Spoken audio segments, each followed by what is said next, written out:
You've gotten good at looking fine, at nodding when people ask how you are, at saying, "I'm okay," in a tone that closes the conversation before it begins. But lately the weight has shifted. Something that was manageable has become something else. Not dramatic, not visible, just heavier than yesterday, and heavier than the day before, until you woke up this morning and realized you don't know how much longer you can hold this without something giving way. You don't have to explain it here. You don't have to name it yet. You just have to stay. There is a particular kind of exhaustion that doesn't show on the outside. It isn't the kind that comes from not sleeping, or from working too hard, or from running out of hours in the day.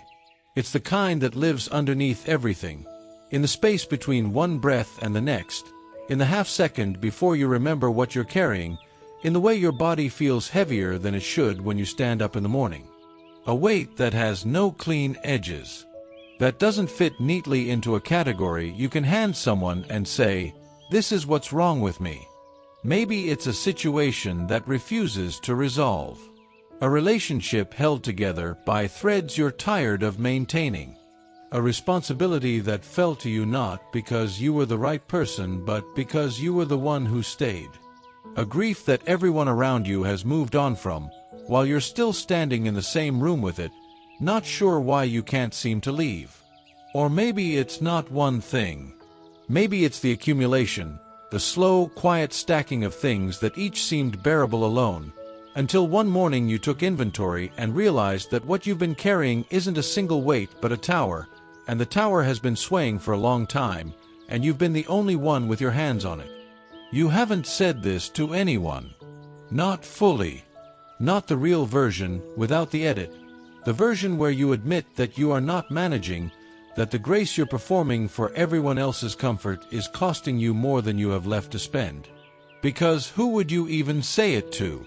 Who in your life would know how to hold it without making it worse, without offering a solution when what you need is a witness, without minimizing what you've been carrying by comparing it to something they once carried too? So you keep holding it. Keep showing up. Keep nodding when asked.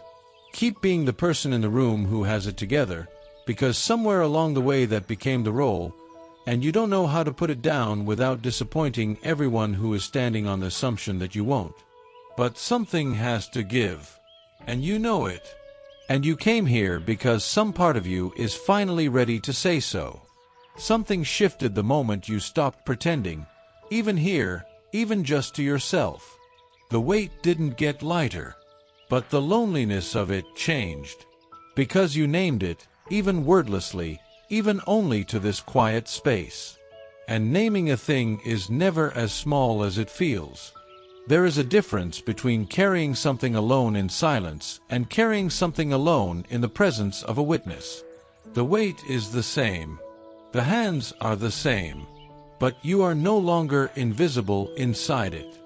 And invisibility, it turns out, was the part that was breaking you. Isaiah 43 verse 2 doesn't promise that the water will be removed. It doesn't promise that the weight will lift on schedule, or that the thing you're holding will become easier to hold. It says something more honest than that, and somehow more sustaining. When you pass through the waters, I will be with you, and when you pass through the rivers, they will not sweep over you. Through. Not around. Not above. Through. The promise is not a detour around the hard thing. It is a presence inside it. A companionship that does not require the water to recede before it arrives.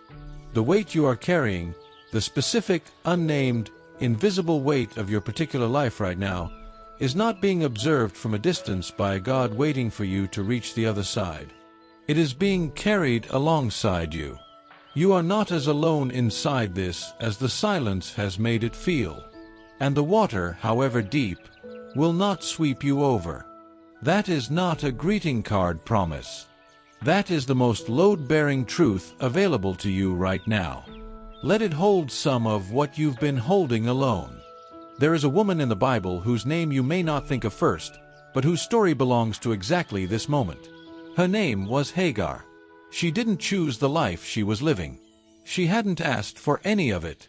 She had been handed from one situation to another by people with more power than her, used when useful, discarded when inconvenient. And now she was in the desert, expelled from the only home she had known, with her son, and a skin of water that had just run out. She found a bush.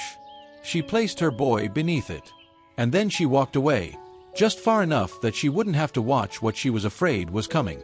"Do not let me look on the death of the child," she said. And then she sat down. And she wept. "I want you to stay here for a moment. Not rush past this toward the resolution. Just sit with what this moment actually was. A woman who had reached the absolute end of what she could carry. Who had done everything she could and arrived at a place where everything she could was not enough. Who didn't have a prayer left, just a distance. Just a bush. Just tears that had nowhere to go but into the sand. She didn't cry out to God in that moment. She hadn't prayed one. She was beyond language. She was in the place where all you can do is stop walking and let yourself break, because breaking is the only honest thing left. And God heard. Not her prayer, because she hadn't prayed one. He heard the sound of her child crying. He heard what was happening in that moment, in that desert, beneath that bush. And the angel of God called to Hagar, not from a distance, not from heaven in the abstract, called to her by name. "What is wrong, Hagar? Do not be afraid." Not, "Why didn't you have more faith?" Not, "You should have planned better." "What is wrong?" Asked with the gentleness of someone who already knows the answer and is asking only so she will feel heard in the telling of it. And then, God has heard the boy crying. And he opened her eyes. And there was a well. Already there. Already present in the desert. She simply hadn't been able to see it. You don't have to imagine how she felt in that moment. The shift from desolation to the sudden awareness that what she needed had not been absent. She had been unable to see it. You are in a desert carrying something real and heavy and invisible to almost everyone around you. The well is already there. You may not be able to see it yet. But the one who called Hagar by name in the wilderness knows yours too. Here is what carrying too much for too long does to a person. It convinces you that the weight is yours by nature. That this is simply what your life is. That the people who seem to move through the world less burdened have something you lack. A lightness of circumstance, a faith more functional than yours, a version of grace that was distributed more generously in their direction. That is the lie the weight tells. And it is persuasive precisely because it is unfalsifiable from inside the carrying. The truth is harder to feel but more real. You were never designed to carry this alone. The weight is not evidence of your weakness. It is evidence that something meant to be shared has been held by one set of hands for far too long. Hagar didn't fail because she ran out of water. She ran out of water because she was in a desert with a child and a finite supply and no one to help her carry what she was carrying. The desert was real. The thirst was real. The exhaustion was real. And the provision, when it came, didn't arrive as a reward for enduring correctly. It arrived because she had reached the end of herself, and the end of yourself is sometimes exactly the place where God's beginning becomes visible. You are not weak for being tired. You are not failing for reaching your limit. You are not less faithful for needing something you have not been given yet. You are a person carrying something heavy, in a desert, looking for water that is closer than it appears. And you are not in that desert alone. Let's slow down. Not to fix the weight, not to solve the thing you've been carrying or arrange it into something more manageable. Just to set it down for a moment. Not permanently. Just here, in this space, for the length of a few slow breaths. Begin with your breath. Inhale, and as you do, imagine, just for this second, that you are not responsible for holding anything. That everything you've been gripping with both hands is, for this one exhale, being held by something steadier than you. You don't have to believe it fully. You just have to let the breath happen. Now, notice your shoulders. Notice how far they've been from where they're supposed to be. Let them drop. Just slightly. That small, physical release is your body doing something your mind has been refusing to allow. Acknowledging that it has been braced for impact for longer than is sustainable. Lamentations 3 verses 22 to 23 was written by someone who had watched an entire city fall. Who had run out of reasons for hope and found one anyway, in the smallest, most renewable place imaginable. Because of the Lord's great love we are not consumed, for his compassions never fail. They are new every morning. Great is your faithfulness. New every morning. Not new when you've earned them. Not new when the weight lifts. New every morning, including this one, including the mornings when you wake up still holding what you were holding when you fell asleep. The mercy you need today has already been prepared for today. You don't have to generate it. You don't have to deserve it. You only have to receive it, one breath at a time, one morning at a time, starting here. Close your eyes if you can. And bring it, the whole weight of it, the parts you've named and the parts you haven't, the visible and the invisible, the carried and the dreaded. Bring all of it. This is the one place you don't have to pretend it isn't there. How much longer do I have to carry this? I don't ask that as an accusation. I ask it because it's the truest thing I have right now. Because I've been holding this, in different forms, at different weights, for longer than I thought I could. And every morning I wake up and check to see if it's lighter, and every morning it's the same. I'm tired, God. Not the kind of tired that sleep fixes. The kind that's in the bones. The kind that comes from being the one who holds it, every day, without anyone noticing what it costs. I haven't said that to anyone. I'm saying it here because I think you already know. You saw the mornings I got up anyway. You saw what it took. You saw the moments no one else was in the room for, when I sat with this thing alone and asked myself how much longer, and then got up and answered my own question by going back to carrying it. You saw that. I need you to tell me you saw that. And yet, something in me keeps going. Something in me hasn't put it down in the road and walked away. I don't always know if that's faith or stubbornness or simply having no other option. But I'm here, talking to you, and I think, I have to believe, that counts for something. God, I'm not asking you to take it away. I've stopped being sure what I'm asking for, honestly. But I know this. I cannot carry it the way I've been carrying it. Not alone. Not silently. Not with both hands gripped this tight with no one on the other side. So I'm asking for what you gave Hagar in the desert. Not the removal of the desert, but the well inside it. Not the end of the wait, but eyes to see what I've been missing. Not a miracle that rearranges everything. Just enough presence to remind me that the water hasn't run out. Be the other set of hands on this. Just for today. Just for the length of this breath. Walk into the rest of this day with me.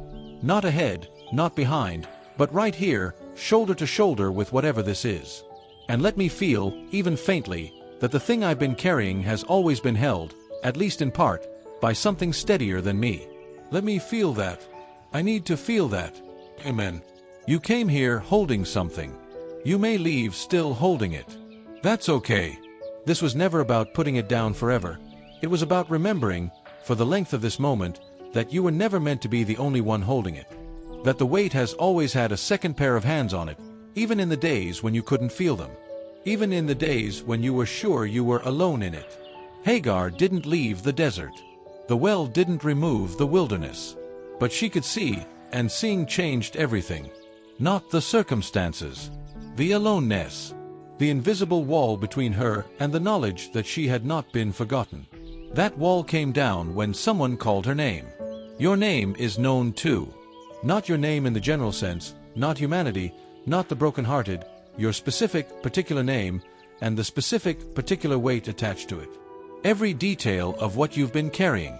Every morning you picked it back up. Every moment you held it without anyone watching. All of it known. Come back tomorrow. Not because tomorrow will necessarily be lighter, but because this, whatever this is better carried with company. And this space will be here. The same quiet, the same presence, the same invitation to set it down for a few minutes and remember that you are not holding this alone. And if someone you love is carrying something they haven't been able to name, don't ask them to explain it. Just say, I know something feels heavy. I found a place that helped me breathe for a minute. Here. Sometimes that is all anyone needs. To know that someone noticed the weight without needing it to be explained. What you're carrying has a name. And it is known. Every last ounce of it.